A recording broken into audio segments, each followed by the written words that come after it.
review of the 2000 film Erin Brockovich.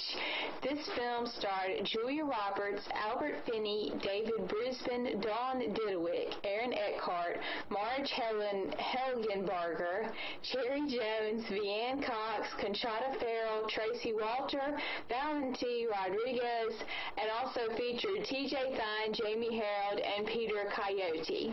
Okay, guys, so the basic plot for this is, I'm sure many of you know, but I'm just going to go into it a little bit, is there's this woman played by Julia Roberts, obviously Erin Brockovich. She's a single mother, and she gets in a car accident, and she has been employed for a long time, and she needs a job. But she gets in a car accident, and her attorney promised her like a bunch of money from the settlement because the accident wasn't her fault, and he didn't come through on any of it. So she essentially demands a job out of him because she was expecting the money. She demands a job out of him, and he gives her one, and then she starts tackling the world, basically. Again, so many of these movies I've done recently, you can't really just give like a clear plot on. So, yeah, it's kind of all over the place. This movie was directed by Steven Soderbergh, edited by Ann V. Coates, music by Thomas Newman, cinematography by Edward Lockman, written by Susanna Grant, and produced by Danny DeVito, Stacey Shear, and Michael Schamberg. Michael Schamberg and Stacey Shear also produced Pulp Fiction, Django Unchained, and Garden State. So if that gives you any connection, let's jump into the performances. Julia Roberts won an Academy Award for Best Actress for this role. I thought she was great. I really did. I don't know. I didn't think there was that many, it didn't just blow me away, but I don't know what else she could have done to make it better other than just be a little more, in your face a little bit, but she was pretty there, and I'm glad she didn't overact it. And I like Julia Roberts on the whole. She's done some really good work, so I thought she was great. I really did. Albert Finney was good. He was really good in this film. I didn't think there was anything else he could have done. A few of his deliveries were a little stale, but he's playing a lawyer, an older lawyer, so, that kind of fit with the character. Aaron Eckhart is the next person I'm going to touch on. I thought he did great, and I loved how he made the character seem really tender and innocent, rather than, I'm this like punk biker guy that doesn't really care and yada yada. He made him seem really lovable, and you like the character, so I thought he did great on that. Marge Helgenbarger, great. She plays one of the victims in one of Julia's cases that she tackles, and I thought she did so well. In the beginning, it was just kind of like, but she had quite a few emotional scenes at the end, and she had one like really weepy scene, and she killed it. She really, really killed it, so great job for her. Cherry Jones has been in many things that I've seen before. She was solid. She didn't have a very big role, but the Cherry Jones fans will probably want to check this one out to see her, but again, not a very big role. Everybody else that I previously mentioned was great. I do just want to make a little special note about the last three that I mentioned, though. T.J. Thine, many of you know him from the popular TV series Bones, and it was so funny to see him. I think he was like 25 or 26 when this was filmed, and he was so young. It was so funny to see him. He plays like a little lawyer dude. It was funny. Jamie Harold did not get any major billing or anything, but he had a lot of screen time. He had more screen time than a lot of people that did get recognition, so I don't know why he didn't, but I thought he was great. He plays this guy that's in the water department where Julia goes to look up some records.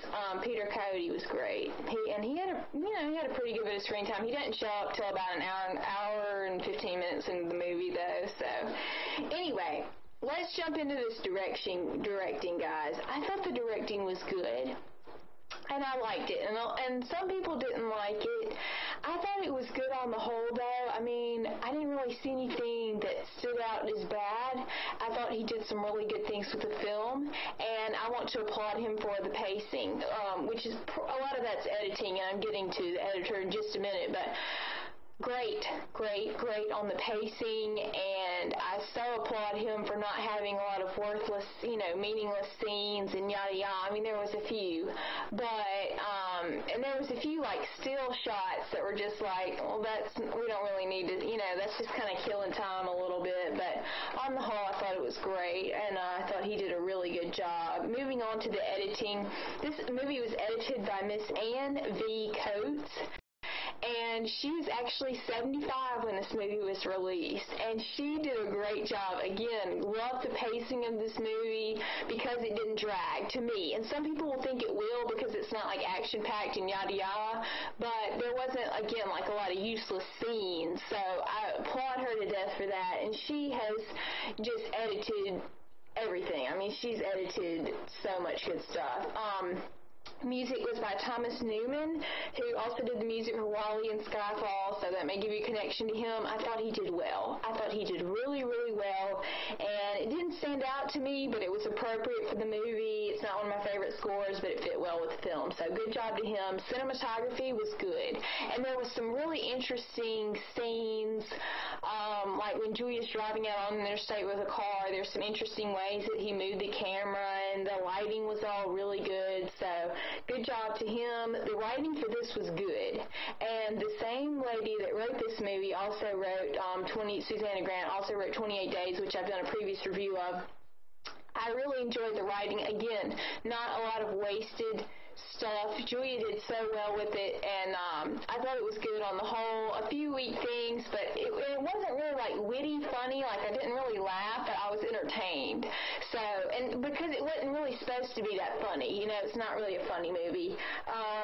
So great job to her.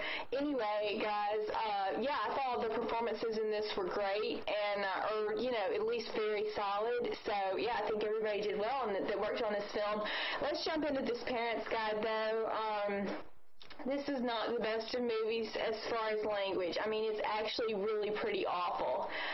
And I'm just going to give you the numbers. Well, it's not that bad, but it's not. That's why it took me so. And this is actually my first time to see this movie, and people are like, I can't believe you have never seen Erin Brockovich. Well, I've been avoiding it because of the language all this time. So there's several religious explanations. There is, let me see, about 30 Fs, 2 Bs, 20 S, 7 GDs, 8 Ds, 8 A's, and about 14 H's, or 12 H's, something like that. So, the language on this one's a lot. And a lot of it's said by Julie's character, Erin Brockovich. So, but there is, and let's move on to the sexual content. I made a special note here. A lot of times Julia's character Erin will use her, bodily charms or whatever to get people to, do what she wants. Not like seducing and, not like you do this and I'll, sleep with you or something like that, but just like, people notice and people will be nice to her because she flashes a lot of her body. And literally there was like one scene where you couldn't see at least part of Julia's breasts, and every other scene is just like, there they are. Like, it's ridiculous. Again, like no full nudity, but like tons of cleavage and tons of short skirts.